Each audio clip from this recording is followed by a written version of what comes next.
other sound tech, the Panther, Jordan the Panther. And I didn't know, like, Jordan the Panther. Yeah. Well, I don't know. Like, Why is he called that? I didn't. I just decided that he had to have a nickname, like, because there was two Jordans, and I don't know. I just was like, right, you could just be called Panther, and then called him that for the weekend. Like, I don't know. Like, it felt like a cool like animal that he could be called. That you're not going to be like, anteater or something like that. So Panther's in the team. He was like the sound guy, and he kind of spent a lot of time with me. So I didn't know him, didn't know like Sam, who was doing like, a lot of the remote video and stuff. Didn't know Nathan, the photographer, but I think everyone got really well. So that was a good bonus. Got like, interviewed with We Should Hang Out More, the kind of disco house guys from Glasgow. Can't wait for that footage to be aired because it was good. So hopefully the time you see this, that'll be out. But if not, keep your eyes peeled. Yeah, I mean, what was it like? Obviously we'd not done a festival before. Yeah. So like, I think there was a bit of a adjustment. Like, we were kind of left to our own devices, but that was kind of fine. It was cool, yeah. It was weird, like having like our own tent, like an actual back-to-back tent. Yeah, we need to get more branding for next time because we didn't really even think of that. Like, I want back-to-back flags. I want big signs because everyone wanted to hang out in our tent. Yeah. Like, even after, folk were like, "Oh, no way! I was hanging out with the back-to-back team." Like, and I was like, "Well, I didn't think folk thought of us like that." Yeah, it'd be cool. Yeah, I think that would be certainly a big step. I got some nice, cool T-shirts from Harry at 40. I'm wearing one today. Yeah, and do you know the story about that, about the Suck Disco T-shirts? Did you? Because tell the audience. Yeah. Tell the audience, mate. Like, well, obviously that guy who burned all those. He was a racist. Tried to burn all those. and today. In the late 70s, yeah. And today I was in Dundee at the V&A for my grand's birthday. That's so I've been in Dundee this morning. Shout out to check it's his grand. Yeah, happy birthday, happy 85th birthday to my gran. And it was a Late Night Fever exhibition. The late night. Have you heard of it? Have I heard of what? The Late Night Fever exhibition at V&A.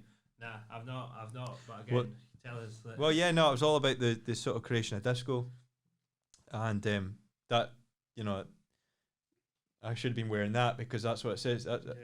It's told the story about that guy. Yeah, like they were something like you get like free entry to a baseball game if you like smash the disco record or something like that. Yeah, and he blew them up. Yeah, he blew them up.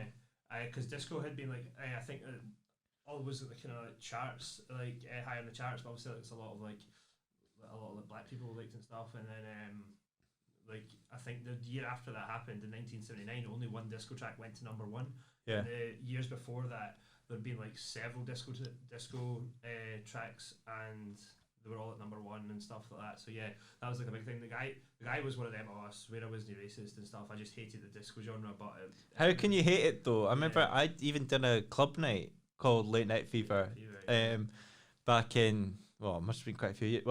For Wednesday nights in Bourbon, and like it was just me and Khaled playing, and it was like for like 6 months it was like fucking rammed. Yeah. And then it kind of like there was like it wasn't it kind of died out at that point in time, like towards the end. But like for 6 months it was solid. Yeah. I remember the first night, just going around because obviously I'd done kind of house and techno events before, and still do. But I remember just going around Late Night Fever on that launch night, especially, and just looking around, and everyone was just so like happy. Yeah. Do you know what I mean? So it was the disco kind of most of the night. Well, it was all late night. Yeah, it was just all disco. Yeah. Do you know what I mean? And it was like to have that on a Wednesday night and like fill the club. Yeah. Was like pretty. It was a really popular night, and I remember a lot of folk liked it just kind of musical content wise as well, as you say, because I don't think many folk actually do hate disco. But yeah. We move on. At Playground Festival, we had to leave Glasgow to go back to Edinburgh for an event on the Saturday night. Yeah, yeah. So want to talk about that? It was a pretty big one. Yeah. So I'm sure a lot of people will know that we had Ewan McVicker was the second guest on the podcast, wasn't he? And he came up from, to be honest, I thought he would see when I messaged him about that, I was like, because I thought he lived in Ayr, Yeah. right? So I messaged him and was like, "Oh, Mondakilly, by the way, Ayr is like not yeah, it's the not one. great." Like, Yeah, Kilmarnock all the way. I'm an Ayrshire boy, but it's all about the Killy. For any Ayr folk watching, you know your second. yeah, shout out to the Ayr folk, him. Anyway, so yeah, but you doesn't actually live in Ayr, so he came. No, so yeah, I mean, I thought I messaged him. I was like, right, do you want to come on the podcast for the second episode? So we'd had Kenny, and obviously like, right, who's our second guest? And actually, it's quite funny because a lot of people we asked in the early days said no, Yeah. and now they won't stop messaging us. No, But he wasn't one of those guys. Yeah, so But there is a lot of so those. Kenny the Wasp was the first one, and then you and Rebecca. Yeah, so then I messaged you and I was like, well, he's in Ayr, so like that's an easy. He'll just nip across, and then he's like, yeah, I'll do it, mate.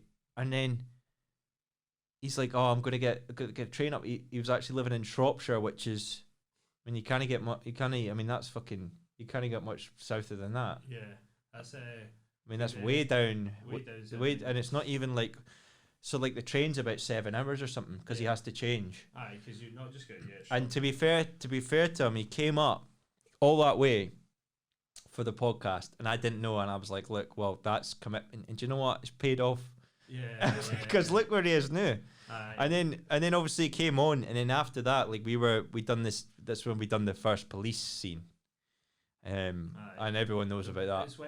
He's went from kind of strength to strength in 2021. Like starts with getting on the Back2Back podcast. It did start with that. Yeah, It actually did start. That was, and now he's in the charts. Yeah, exactly. Now he's in the charts. Then comes back, has a Back2Back podcast night that sells out in liquid rooms.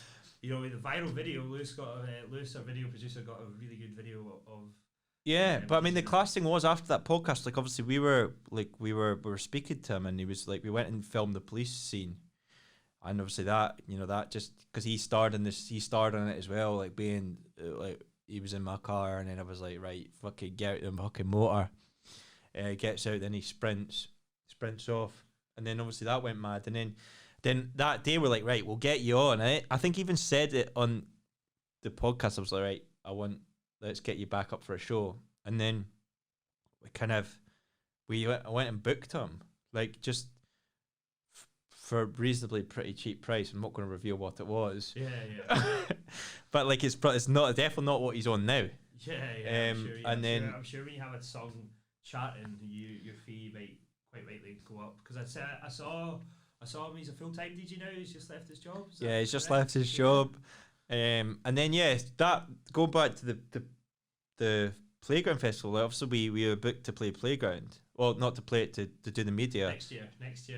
We'll be playing it next year, hopefully. Main stage. Dick Mantle as well. Oh, don't get my hopes up. And then what? Yeah, so it fell. The event was on the 25th of September, so that was when we were at Playground the Saturday. Obviously, like the event is sold out. Like it's probably like one of the successes was the podcast. Like we pushed all the promotion through that. Yeah. I have to say I've never seen the liquid rooms like that busy for like an event in the warehouse before. That was the busiest I've ever seen it. Yeah, and I don't think not an exaggeration. It was like, as I say, just like mental. I think like it was a shame Ejeka had to pull out, but I think it worked out better with like Big Miz coming on and playing. Yeah, well, I mean that saved us money because I would have had to get a flight or a train for Gary, who had a baby. So congratulations to him. But no, he did save us a couple £100 probably. Yeah. And Miz was from Glasgow. So like, yeah, we had to leave Playground. Actually, I left. Then I had to set up everything, and then you came a bit later on, didn't you, to do the door? We got there just in the nick of time. Yeah. So Nick was like, right, let's just leave, and then I was kind of like, I don't really want to because I was enjoying myself at Playground. I wanted to get like another interview or something. Then Ben, who's our sound tech, drove us back, but we were like racing to get there, and then bless it, Nick had been there himself for about 90 minutes trying to do all the setup and stuff, getting a bit stressed. And I had like loads of folk just chewing my ear off, eh? Yeah. So you played Back2Back with Haley's Elastic to open the night, is that correct? Yeah. So I mean, at the end, like, do you know what? The reason I got into all of this, everything I do, is because of fucking DJing. everything I do. So like, what's the point in me like doing all this and like not even playing my own night? Yeah. Do you know what I mean? I left the stressful bit to me upstairs, I think. No, but I got everything sorted, and you Yeah. came, and then it was like 1 minute to go. There's like fucking 600 people out in the queue. The queue, because there was a event. There was an I Am a Raver event in the upstairs. So like Liquid Room just Must have been over 2,000 people in that night. Yeah, like whatever like the capacity is, like it was certainly at that. And then like I felt bad for the folk that like got it a lot of times. Like folk were coming in and they'd been queuing in the wrong queue, so they get to the door, and then What? I didn't know this. oh no, I mean, literally like so folk come up and then like the ticket would be there and I'd be like, oh, like, that's a you're in the wrong queue. Like, I am a raver is like no here. I felt bad. It happened like about like 5-10 times, but then it would have probably happened at the others. It would have happened at the other side too. Folk would have queues for the for you and McVicker, but in the upstairs bit. So yeah, I felt bad, but I had to just say to folk, I was like, oh, like if you go up and ask politely, maybe they'll let you skip the queue up there or something. But you just see the heartbreak in these folks, like, you know, because it was an efficient enough queue. But something must have died inside. Something must have died inside of them. Yeah, oh, definitely. Like it was an efficient enough queue, but because like so many folk were getting there, like the queue was like gone by like 12:15. Yeah. But obviously everyone was trying to get in, you know, between, you know, that 10:30 and 12 period. So like, you know, there'd have been like, you know, 20-30 minute queues for some folk, and then like, you know, they've been queuing at the wrong bit the full time. So because I remember I left before anyone, and I was on the train, and I had got a new sign, an Odyssey sign made. So I was in the train with my bag. I'd like been drinking all day at festival at playground, and like because shout out to the Brewdog boys, they were giving us like free. They were giving us free pints. They were like, "You look rough, bro. Here's a pint." I didn't even know this. Until the Sunday. So literally, they'd been getting like free pints, and I'd not been asking. I was a wee bit gutted to find that out on the Sunday, because I think by the Sunday I think we needed a few wake up pints. We weren't the best nick by the time we arrived on the Sunday morning. But I was on the train with the Odyssey sign, mate, and I'm like in the station like that, and then I get there and fucking Sean Ryder was playing at Liquid Room, so like I went into the green room to like sort you know, get my laptop and sort the you know, get things ready for you guys coming and everything, and then the Sean Ryder's management's like, "You can't be in here." He says, "I fucking can." Yeah, exactly. Do you know what I mean? I've got an event to run. Yeah. And like there's no one even in here, you can't. You know what I mean? And but it was all a bit of a fucking like last minute show on it. But I mean it ran fine in the end. Yeah, I thought so too. Yeah, just really packed, really good, lively crowd. The time McVicker come on, most of the queue was inside, so like, you know, I just kind of came down, and just as like Tell Me Something Good come on, and it was a pretty like, you know, high energetic bouncing crowd by that point, and this is only like 12:15 or something. Yeah. And like, I mean, we've all seen the video of that by now. It's not like up at like. Well, I mean, it went proper viral, that, and all the Radio 1 DJs were sharing it. Annie Mac, Patrick Top, like all I've seen that. You know, so they all know us, and they all want to do stuff with us. Like, we're probably going to do stuff with Radio 1. The dream, yes. Listen to this Radio 1. Like, this is an audition. Like, you know. Like, well, I think we'll get our own show on Radio 1. Yeah, I think we'll drive time with Kyle. Oh, that's the future. Wake up with Kyle and Nick. Wake up with Kyle and Nick. We've not even been to bed. We've not been to bed. There's no way I could do an early morning show, like, unless I was like. Well, I mean, did we even sleep? Because remember we went back. What, after the event, we got a taxi back from Edinburgh and you stayed at mine. Yeah, and then so we stayed up pretty late in the morning, and then we were like going to go straight there, but then like we kind of like, we're like, right, we'll try and get like a weekend. Probably need an hour. But then. Like Nick's like sister, like so the next flat, there's like a 3-bedroom flat, so like Nick and then a flatmate and Nick's sister, and I had never met these folk before. I think like Nick's sister's boyfriend had like stayed over as well, so he just walked into the kitchen and just seen me like, you know, lying on the couch like sweating like a wildebeest, just sitting there like, "You alright, mate? Sorry, I'm Nick's mate. I thought it'd be alright to stay." And then the worst bit, man, when like we're ready to go, but both me and Nick hadn't like brushed our teeth, so we're wanting like, but like the, there was no like toothpaste in like the kind of like common bathroom, so like Nick was like, oh. I don't even. Well, I think he was probably like playing a joke on me, but I don't know if he was. But literally, he was like, "Oh, here, just walk into that room there. The lassie, she's no in, so just like walk into that room. She's got an ensuite toothbrush a bit there." So I just like charged. You weren't even wearing a top. Yeah. Oh no, I probably wasn't. No, I probably just walked a bit like knee t-shirt on, like just walked into this room, and then of course the lassie's just sitting at the end of her bed. I actually was like, "Oh, you fucker!" I was just like, "Sorry." Next pal, I'm just looking for toothpaste, and she just like stared at me like, "Can you get in my room?" Quite right, like a guy you've never seen before just like barges into a room. Fucking hell. And then we were like, we're going to ask your sister for like toothpaste, but we were like already scared because we had to use our shower and all that, and we're literally like, "No, like you asked for toothpaste. No, you asked for toothpaste. You asked for toothpaste." We had to like. I remember I brushed my teeth at Playground Festival. Like we literally got toothpaste. Yeah, there was no toothpaste. We literally just like just like left the flat because we're too scared to ask for the flat. We'd caused enough damage and trouble. Yeah, exactly. We were in trouble for maybe being a bit loud throughout the night and in the early hours of the morning and still in the afternoon. Oh, but so, me, there's that photo of us in the lift where we were just like, "Fuck me."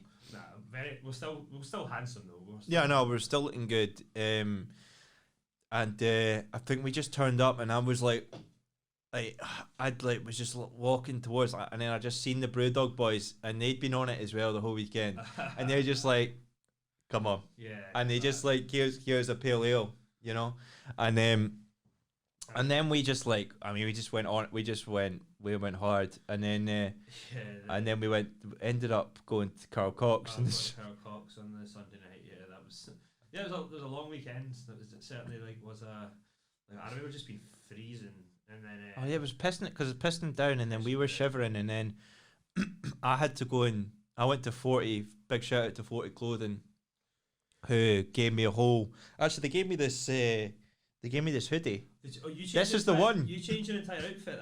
That's right. Yeah, I changed my entire outfit. So I literally was still like just sitting there, like, because I went to see Nile Rodgers and Chic, but like most other folk were just sitting in the tent, like kind of shivering because it was like a monsoon. I was like, oh, like fuck it, like I'm not going to see like Nile Rodgers that much. And then like I think I went and even seen Razorline. I was just standing myself, but yeah, it was cold. So you're going like, oh, like no sleep, freezing, soaking wet. And then like next, like, oh, I've just changed my entire outfit. Like I've got an entire like brand new clothes. I'm just sitting there like, oh really? Aye. And then get to Cal Cox to SWG3. Harry from 40 sorted that out. Yeah. Got us like kind of guessed this. I felt bad. I've never seen a queue that big for anything. Oh, it was. I mean, I thought our queue was big, which it was. Yeah, that was like. But I mean, that was probably a good mile long. I'm not exaggerating. No, like it literally was. Like the entire length of that road, so obviously SWG3 is like the end of the road, but it was like queued all the way back to when that street starts. Like I was like, this is like, I'd been to SWG3 before like plenty of times, and I was just like, is there like another thing that can be on? There's no way the queue can start here. But yeah, and then we were just like, we'd not slept, and we were like.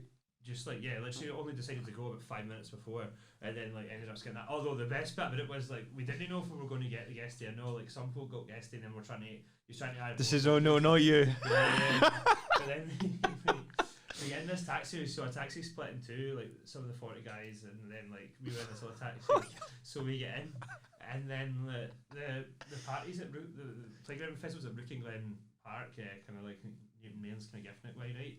And then. We sat down, so we're just like, SWG3, and this guy Dick gets in, and then he's just like, alright, driver, if you give us £100, we'll go to Motherwell. We're like, no. The taxi driver just starts driving. No, it took a wee while to process. We like left it for 2 minutes, and then suddenly I was like, the taxi was driving. I was like, oh no, hold on, no. I think we're going to Motherwell. And he's like, no, we're going back to my gaff. I was like, no, we're going to... He's like, you can sleep in my kids' bedrooms. Yeah, I was like... What a guy. He was like, the waits are out, you could just like sleep in there or whatever, you'll be fine. We'll have a give you after party. I was like, no, that sounds decent, but we're meant to be going to SWG3 for Carol Cox, no, Gaff and Motherwell. Yeah. That night could have went either way, but we ended up at SWG3. It was amazing. Well, we tried to get we went in, right, and then we like, right, I don't know if anyone's been to SWG3, but we went and there was the bar there and was like, wait, because our mouths at this point, like, we'd had so much Brewdog that like we just need to keep drinking because you know that way when you get dehydrated, even though you're drinking loads, but like and then we're like, we need a beer. It was crashing burning time, like. Your race was almost run. Oh, it was like I was literally like, yeah, it's been a good run, but I was literally like, I might have to leave. Carol Cox hadn't even go on, and I was like, I might just leave because like I'm pretty burst, and it's taken 1,000 years to get a drink. But then, saved again. Yeah, because then we're like, we tried to wait in this queue that was about for the bar that was 6 deep. Yeah, 6 deep and like 20 long. So yeah, it was. And then how did we even get in? How did we get back? Probably Harry and Deck for 40 again. Just felt like, oh yeah, like I can these folks will come back. And then I went back and thankfully there wasn't just like a couple of beers like for Carol Cox. Remember, there was 2 massive like ice buckets just filled with everything. We were like, I use some of that. Like, and it was all these like old school ravers back there who were obviously like friends of like. There was a guy who had just been married that day. Remember? Oh yeah. He came in. With his kilt on. Aye. Or with a suit or something. He was in a suit at least. Aye. He was like, so he'd been married. His wife wasn't able to be seen, and he was at Carol Cox in the green room. So yeah, don't know if that's like the first marital fight or no, whatever. Don't know what happened there. But I mean that weekend. I mean, someone actually came up to me on Saturday when I was DJing down at the Cowgate, and I think it's one of the Seamus or something. I'm not. And Seamus Alexander. Yeah, and he says there's that video of me and Kyle in the taxi back from Glasgow, and we're with our. So basically, we had this photographer called Prince, from Glasgow, and like he was class. He was brilliant, but like he obviously, you know, he came through and done their photos, and I says, well, we've got a taxi booked to Glasgow, so like. He's just come back with us after. Me and Kyle are just like, what we're singing, because like sit down, we're at James, we were backstage at James. For Playground Festival, we had, we didn't know like, how all access our passes were, but they ended up being very all accessible. So, for like proper like right, 10 feet from the band, kind of like, and then. The crowds for James were amazing. They were amazing live bands. Everyone was just singing like, "Oh, sit down, oh, sit down." We were jumping about. Mental. Like it was honestly just one of the best experiences of my life. It was amazing. So yeah, we had them on the taxi, and me, you're just like shouting that, and we're like shouting like, tell me something good and all that, and then this poor wee soul's just Princey boys like sitting in, and Seamus came up to that video of you, like we were in Aberdeen and we seen that video, and they were just pissing themselves because I'm like, Princey boy. Yeah, it's just like he's like what a top boy he was, honestly. But yeah, I can't imagine. I can't imagine he put a brave face for it. I would say he drew short straw and getting stuck with Josephine you in the taxi. But yeah, we got the tunes on in the taxi, and then literally it was blaring. We were having a great time in the taxi, and then didn't know what the driver was thinking. Then we got out in Glasgow and he went, "Your playlist was banging." I was like, "Yes, what a guy." Yeah. So yeah, that was Playground Festival. I think I'm still. I mean, that took me a good. I took like a kind of week where I turned my phone off. Really. Oh yeah. After that, I mean, I just kind of that whole month like organizing like Playground. It was still like because it was such an operation, and because we'd not done it. Like remember, like we're new to this game. We're new to the podcast game. When you tell what we're doing, it's kind of all like merged into it, and I feel a lot more confident in what we're doing now. Like, but we're still novices if you think about it. And like the whole planning of that was just like really stressful because, there's so many variables. Look at the reason kind of me and Kyle are doing today is like Jordan, who is obviously you've seen Jordan, the big Van Damme. The big van, he's got COVID, so he couldn't be here. So like, out to him, we substitution Jordan off. Yeah, so I mean, but yeah, like we kind of feel we've let down the people at Upload because they were expecting better people than us. Yeah, Frank and Jordan, they got Kyle and Nick. Oh, fucking. You got the fucking idiots, yeah. but You've got the beat. but no, no. But at the end of the day, like we are smarter than we look. Well, do you not think? I don't know. Sometimes I think we are, and then other times I'm like, are we? Yeah, but I mean, as I say, like it was a learning curve, and we still. Yeah, I think like Playground, like obviously it was the first one. I think it went like well from like, our perspective. I think we'll have like, lots of good footage coming out and good interviews, good clips. Like, but I think as well, you probably agree. Like, the longer the weekend went on, I think the better we were. Like, we were clearly noticeably better on the Friday, the Saturday we were on the Friday, and then on the Sunday compared to the Saturday. You know what I mean? So Yeah. got, like some really good clips and stuff. Like, I think you go there and you're like, right, you kind of have to like, things in life, things don't get put on a plate for you, right? You've got to go out and fucking make things. Didn't wait for it to happen. Go make it happen yourself. And I think like, I think that's the attitude I tried to say to people, like, because we had like it was different as well because we were doing not just music related stuff. Well, I think I was like doing like food reviews and stuff like that. And then like there's an interview, and I can't wait to see this one back. But I interviewed a group of guys, and I'm certain it's one of them that you end up on a TikTok because this guy's just like is he ghost? He's just chatting shit, but like, do you know what I mean? It's like funny chatting shit, and then he eventually gets out like he had a tattoo. He had a Terry Monroe tattoo. So he literally, I think he got that. Well, obviously the Terry Monroe thing was like before Rangers won the league, but yeah. Yeah, what? Tell us about that story. The Terry Monroe. How'd that come about? Well, is it not like a boy was in like Magaluf or somewhere, and he was gotten he wanted "Here we go 10 in a row" tattooed on him, but the Spanish guy wrote "Here we go Terry Monroe." Was that it? Yeah. Yeah, and then like I think then this guy like he obviously thought, oh fuck it, like that's funny, I'll get Terry Monroe tattooed there. And then, well, glad it wasn't. I mean, I'm a Celtic fan, but I mean, I'm glad it wasn't.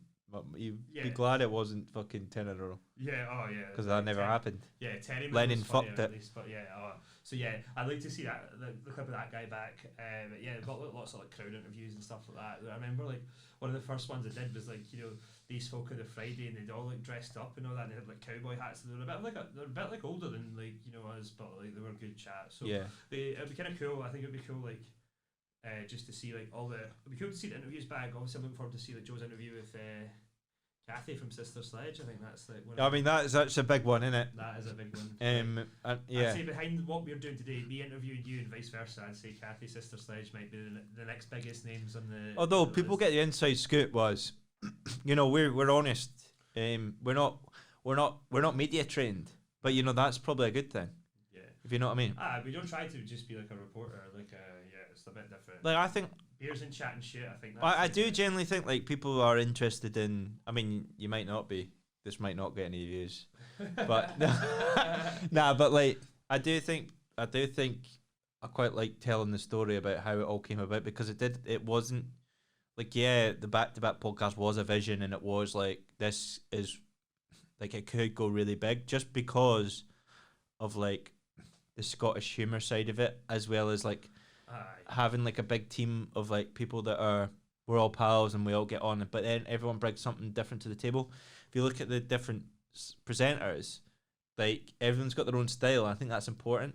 And I think it's about building like building characters that people can like relate to, or even like you'll have your favorites. Like some people won't like me, but some people like Jordan better, or they might like you better.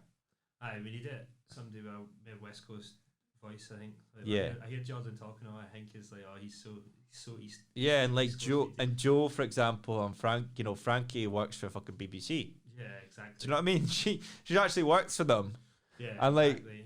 And she's a real. And Joe's did like been out in Ibiza and stuff, doing like interviewing. Yeah, Joe's done stuff for fucking Ibiza Spotlight, and she, you know, she's if you look at her. The way she interviews, it's a lot more professional. Yeah, and Frankie's BBC, you know, Joe's BBC, Ibiza Spotlight. Me and Nick are Napier Student Radio, but that was enough. Why did that die a death? Because I mean, I came on. I was really excited to come on. It was good. Well, you were only the second ever person I had on it.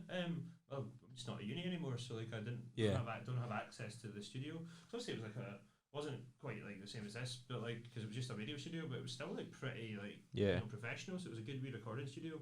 But yeah, like I'd love to keep getting it to go back into it. And I honestly, Well, let's start back to back radio. Yeah, why not? I've always, do you know what I've always wanted to do? A phone in. A phone-in show. Yeah. You know, I think that'd be class. But the only thing is, like, what if you're like, oh, it's the phone-in, then nobody phones in? No, loads of folk would phone it. You do it. I think so, but you maybe have to. I always want to like see when you listen to like Clyde's Super Scoreboard and stuff. That's what I want it to be, but like, about music. I'm like, but then I'm sort of like, how are these folk real? Like, I'm going, are these almost like planted by the station? Like, loads of folk would phone in because we what we'd do is we'd spend the whole week getting people to book their call, right? And then that's a good idea. Yeah, and then like it'd be like Clyde's Super Scoreboard, but it'd be about music. We could easily get like we could do it with like guests as well. Yeah, exactly. We get like say like me and you and like it'll be like Sky Sports like a soccer Saturday. You know, there'll be like a couple of us here and get like like guests in there or something. Folk phone it up to ask like Ian McVicker or Big Miz or whoever it is like a question. Yeah. Oh, let's do it. Me, I want to say. I thought I actually came up with that idea in during lockdown because I thought that'd be class. Folk are sitting in the house on a Saturday night. Why don't we like do a big thing about it? Like folk like tune in to the back-to-back phone in. And another. We should do it. Yeah, I think we should actually do it. And then also one we're going to do is we're going to start the live shows. So I mean, have I talked to you about this? The live shows? Fuck me. We do talk a lot, and then I think we often... We talked quite a lot on Saturday night, didn't we? Yeah, we do that. I felt really sick the next day. I was sick at the services driving back to Perth. Yeah, I had a Halloween show, so I was just like... Nah, but yeah, the live shows, I mean, that's another back-to-back thing that we're going to do. But I mean, that's an exclusive now, actually, back-to-back live shows. So would that be like an audience coming in? Yeah, like so what I want to do, obviously... We'll be in the hydro. Well, I was thinking about the hydro, but I was... I thought like Hampden. I thought we'd maybe start in like a venue in either Edinburgh, Glasgow, sell tickets, like have a live studio audience and a panel, be filmed. Also, like, so you get and you kind of sell a ticket. You like a ticket and a pint for like 10 quid. Yeah, it's a pretty good. And you could do like an after party show or something. Yeah. And I think like I think that'd be quite cool. I think it'd be well good. Yeah. Plus, it's a good way to like make money in the sense that not like for me to profit, but like at the end of we've got to try and bring in like because when the festival season's over, like we've got to for the team to get everyone like paid a wage. Like we've got to kind of think about ways to make money for the. I think that'd be quite cool. I hope some folk would come down. Yeah, and I think imagine like a boozed up audience, get all our mates there, like. Imagine we did like a Fringe special. That's what yeah. Back to back at the Edinburgh Fringe. And you know, heckling the people on the panel and that. Do you know what I mean? It would be funny. That would be good part. Yeah. Oh, definitely. And then you know, you never know. It might end up in the hydro in a couple of years. Yeah. Imagine. Yeah, exactly. Oh, that'd be unreal. Yeah, imagine back to back at hydro special. Yeah, and I think a lot of you have a DJ set straight after. Yeah, DJ set straight after. And I think a lot of bars or venues would want that, like, because we could bring an audience down there, and like if we do it, thing is, you do it like what 5 till 7, and it's not like people aren't like it's a good time to have it. Yeah. You know, so they want people in their bar. Yeah. So you could even take a percentage of the bar. Yeah, that'd be cool. That'd be well good. Yeah. So phone-in show, live audience show. Phone-in show. Live audience. Going places. This is cool. We're doing things like, this is the. I'm in a wee upload studio. Yeah, that's good. That's good for the listeners and stuff to know. Like we've got things to do. Like 2022. And we're gonna do something with. We've got a 40. We're gonna speak to 40 about doing something. Spoke to merch. Yeah, we're gonna do another because we've already got merch that's done pretty well. Yeah. And then we're gonna do something with 40. Do some events there. And we want to get the rolling out the podcast again because, like obviously we done 5 podcasts. Well, we've done 6 now because the Rossi one's up, the London one, yeah. And then we done 5. and then we went into the kind of the day in the sun, the sort of the shorter ones. Yeah. So Day in the Sun, you did what, Edinburgh and Newcastle. Newcastle. Yeah, and that was good because like we built a lot of following down south as well. Yeah. So that was crucial because like kind of we were like, right, how can we build the brand as big as it can kind of go organically? And hopefully like, we'll get some more ones down south again. Yeah, well, loads of people want to do this now. I'm getting agents, I'm getting managers phoning me up all the time saying when are they coming on? When are they coming on? I says, well, we'll just see because Nick and Kyle need to do one. Yeah, exactly. Yeah. I wait to get this one. Just me and Nick out of the way first. Yeah. Well, that's exciting stuff, man. I'm pleased to hear that. Yeah. So I mean, there's loads, and then when do you think you want to start doing the kind of one-to-one interviews again? Like when? Well, as I say, like that was meant to be today. Yeah. And then we've actually had COVID has entered the ship, you know. So yeah, every time you think you kind of forget, you start to forget about COVID. Yeah, and sometimes you're like, obviously we're all about the regulations and stuff, but sometimes you're just like, fuck's sake. Yeah. Like, is get to fuck. But like the COVID to get to fuck, not actually because it's just when's it? Cause as I say, we had this booked, so I didn't want to let the lovely guys down here. Yeah, quite right. This is phenomenal. Yeah, and I think we'll definitely be back in here, so it's cool. Like having the headphones in, like we can speak to. Yeah, no, it's and it's we're gonna do a lot in here. I think get the one because obviously over the winter season we can't be doing festivals aren't on. Yeah, and we can't and doing like ones in like beer gardens. Like it was called a Day in the Sun for a reason. It was the start of summer and stuff like that, and it was nice and well, it was the first kind of beer garden. I remember. I mean, that bar tab just killed us like because bar tab was about fucking £1,500 because at the end like everyone was leaving and then they were like they ran up says you gotta pay that. Then I looked at it, but I was like so fucked to this point. I was like, fuck's it, we're gonna have to just do it. And that was it wasn't great. Yeah. But furlough money went to good use. Well, why not? Yeah, good we do it. Yeah, so I think get the podcast going in here.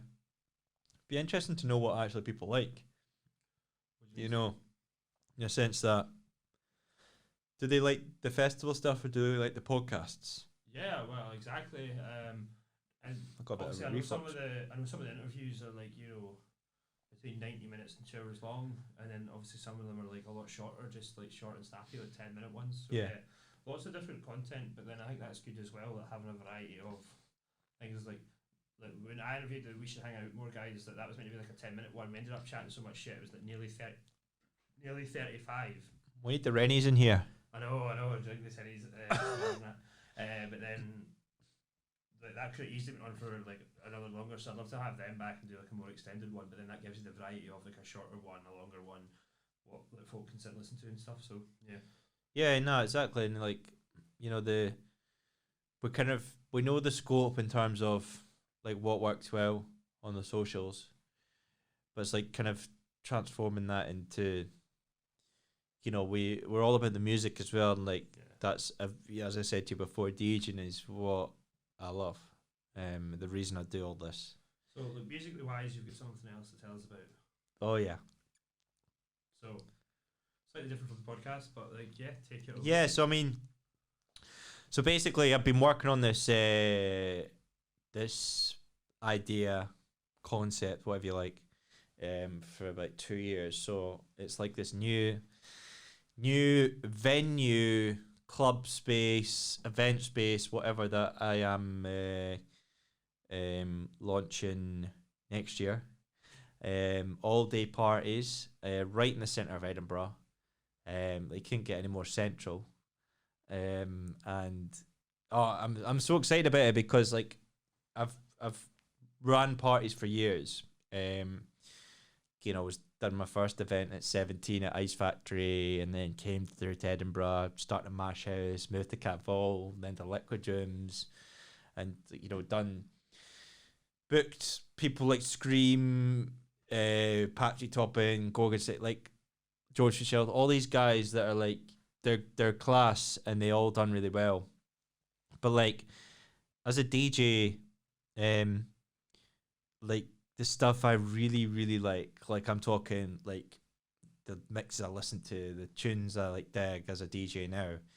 Like I couldn't book. Say if I like rented at a club and booked these guys, they wouldn't sell any tickets because they're not in that scene at the moment that we've got in the UK actually, where it's kind of like that kind of trick, that kind of.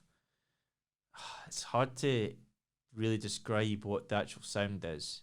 It's like like kind of commercial underground house or commercial like not like fucking. It's commercial underground, isn't it? Really, if you think about it, that's probably the best way to describe it.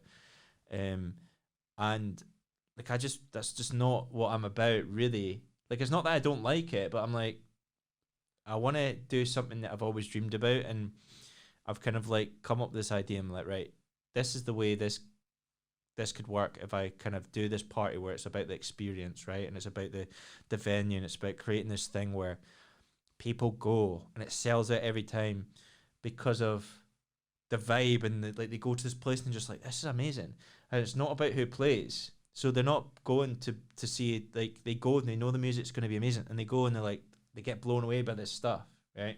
House, like proper, like the underground house that I like, and what a lot of people like down in like London, especially Manchester and all that. So I've been working on this thing, and we're launching it next year, and we're currently going to be about 6 or 7 parties a year, and then in the summer we're going to do like over 2 days, like a sort of fringe special. And it's going to be amazing sound and just totally unseen in Edinburgh, really. And it's been like, it's going to be stressful, man. I've been stressing about it, but I think it's going to be like Back2Back's going to be a part of it in terms of like how we promote it. Will you be filming some of the footage? Probably filming it, yeah. And like pushing promotion, because we've got that there. So you're obviously not going to anything, but you know when you might be ready to reveal a bit more. So end of next week there's going to be teaser coming out, and there's going to be some sign-ups. By the end of next week, by the time this airs, though, that might actually already. Yeah, it might be out actually. Might actually already know. Unless Lewis turns it around quickly, but he doesn't really do that often. Got a backlog. He's a hard man to get hold of. But yeah, so that's exciting. So I mean, as I say, it's fucking it's ballsy. You know what I mean? Like it's not playing safe. If you know what I mean. But I do feel confident. Like I do have people around me, like involved. You're going to be a bit involved as well. Yeah, as the headline DJ. Yeah, as the toilet attendant. I mean, that's pretty. Imagine they go in there, they see you in the toilet. I mean, no Armani, no punani. That was a good. But we need characters like you, and that's, as I say, well, there's a lot of variables in this because it's an empty shell, so it's like transforming this place into a club for the day, pretty much. Yeah. So you're gonna have to like rent out the sound system and stuff. Yeah, so we're speaking to some sound systems now. I want D&B audio, the best audio, like to be the best. Yeah. But like it still needs to be it still needs to come under budget. Yeah. But yeah, I think you'll be hearing a lot more about that in the next couple of weeks and months to come. And we've already booked the headliner, which is big. Well, as I say, like it's me. It's not quite you, but it's a big name. Big name. Yeah. You said as well you knew you were going to be doing like kind of like it's not just going to be like a. Oh, sorry. Hi, we do need. Yeah, we do need the Rennies. It's not just going to be like like a 3-hour set. It'll be a kind of slightly different concept. Is that yeah, so it's like 1 p.m. to 1 a.m. with an after party, but like that's separate from the event. Minimum 2-hour sets. So we want to keep it like that. I'm just not a fan of these huge like fucking 10 cunts on the liner, 45 minute sets. Yeah. Do you know what I mean? Because but that's the thing. That's the way the scene's going at the minute, and that's kind of why I kind of feel that I need to try and at least for my own self. No, for like I need to try and do something. So For my own all side. day one, we'll have at least 6 DJs playing. So we got 2 areas. We got an outdoor bit, so we'll probably have like 5 or 6 out there, and then 1, 2, 3, about 5 inside. Not bad. Impressive. Yeah. So we'll see how that everything's a risk in life. Early next year.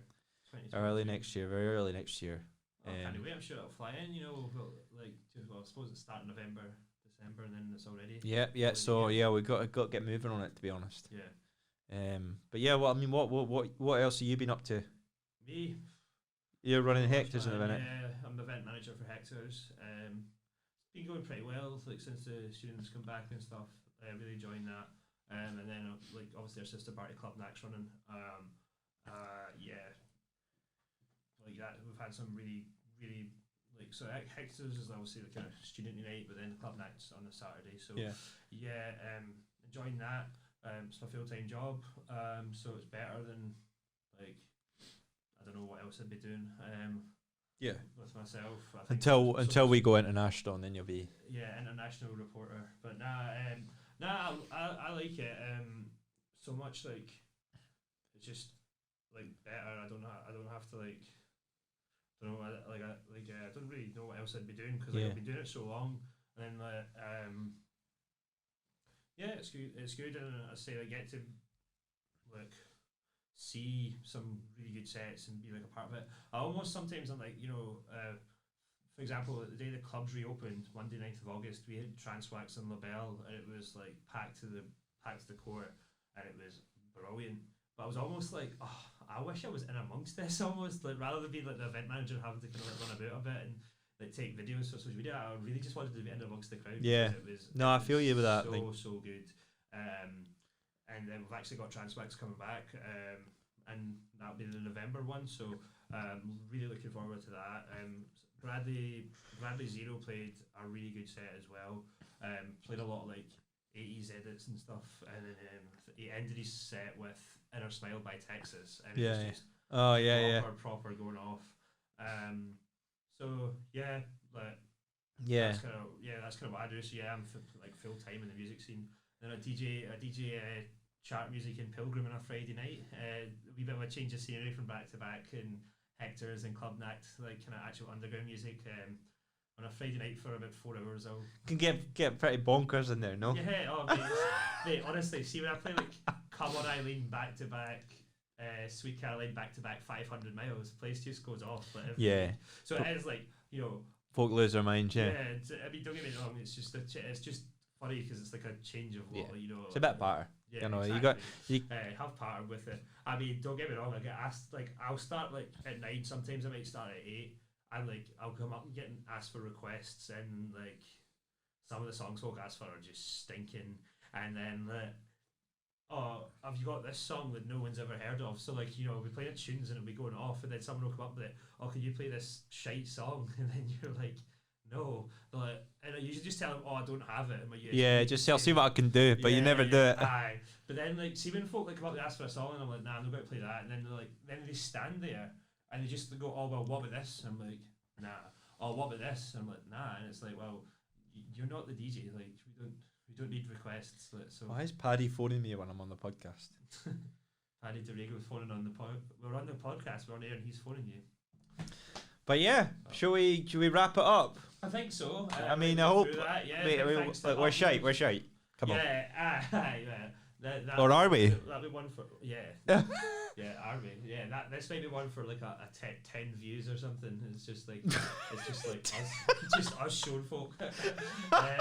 Just us and after's been you seen this? Yeah, exactly. Nah, but I mean, surely we've got a bigger following than that. I mean, that we've told a lot of exclusives, the live shows. Yeah. Phone in. So we'll just recap then. So Back2Back podcast will be going for about a year, you said. So well, it's probably over a year now. Yeah. It's coming up to. Well, we'll be coming up to 2 December. Yeah, that's only 1 year ago. Because was it? Oh yeah. Yeah. Oh yeah. Is how it? many beers you had? Yeah. No, well, I was actually drinking at my grand's. Right. Yeah. I thought you were turning into two can Dan there. Like. No. I was, mate, I had a big boozy lunch. Right, so we've did some long extended interviews. Did short snappy ones. We've been at all day festivals. We've been at big festivals, and we're hoping to do more of that. Yep. A live show. Hydro, And then a phone in. phone in, and then new events coming, new club, new club Yes. coming. That's an exclusive. Yeah, so all that and more to look forward to on the Back2Back. Yeah, so just big shout out to the Upload Studios guys. We'll be doing lots of things. Yeah, and you should defo if anyone else has got a podcast as well, come down. If you've got a podcast, I know it'll be less good than ours, but like if you've got a podcast, like, you can find out Upload Studios. That's in Leith in Edinburgh. It's fantastic. You can find them on Instagram. We've put them in our story. And I'm sure they'll find. This goes out, will not be in our story, but like. Yeah, well, we'll put it up again. Yeah, we'll put it up. We'll get a wee post going. Thanks to Upload Studios. Nick, thanks very much. Thank you. I'm Kyle Brown, and thanks for watching, everyone. Cheers.